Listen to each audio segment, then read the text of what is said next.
Cristiano Ronaldo ইসরায়েলকে জঘন্যভাবে ঘৃণা করে। মাঝে মধ্যে তিনি এমন কিছু কর্মকাণ্ড করেন যার কারণে ইসরায়েলেই একদমই ধস নেমেছিল। মিডিয়া থেকে শুরু করে এমনকি কোকা কোলা ব্র্যান্ড পর্যন্ত, তাছাড়া সামাজিক যোগাযোগ মাধ্যমেও তিনি প্রায় বিলিয়ন বিলিয়ন ডলারের ইসরায়েলি কোম্পানি লস করিয়েছেন। কি আপনাদের বিশ্বাস হচ্ছে না? চলুন তাহলে আপনাদেরকে দেখায় কেন এবং কিভাবে ক্রিশ্চিয়ানো রোনালদো ইসরায়েলকে এতটা তুচ্ছ মনে করে আর তার অন্যতম কারণ কি। বিস্তারিত জানতে ভিডিওটি দেখতে থাকুন।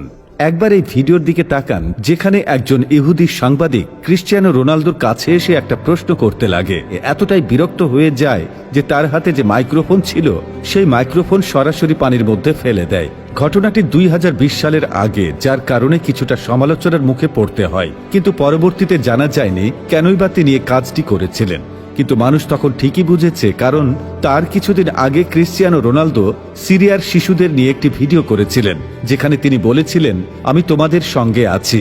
আর বর্তমানে সিরিয়া এবং ইসরায়েলের সাথে কি রকম সম্পর্ক তা বেশিরভাগেরই জানা।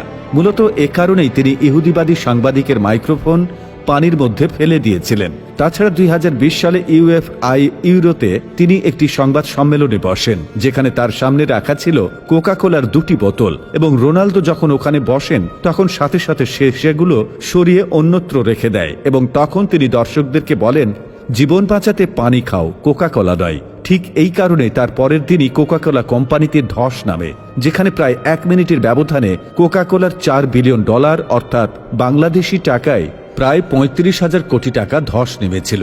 পরবর্তীতে অবশ্যই জিনিসটি স্বাভাবিক হয়ে গিয়েছিল।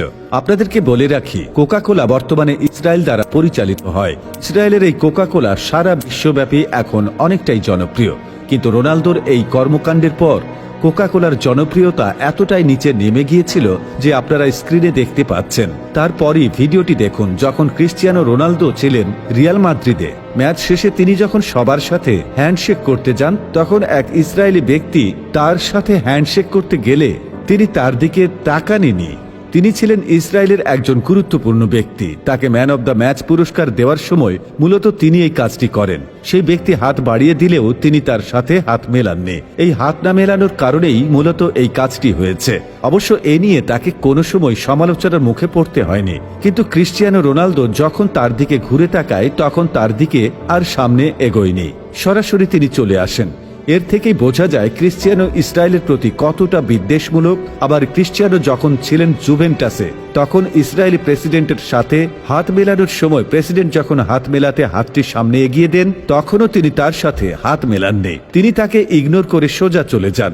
রোনালদো অনেক আগে থেকেই মুসলিমদের প্রতি অনেকটাই সদয় মনোভাব প্রকাশ করেন। তিনি সিরিয়ার শিশুদের জন্য খাবারের ব্যবস্থা করে দেন।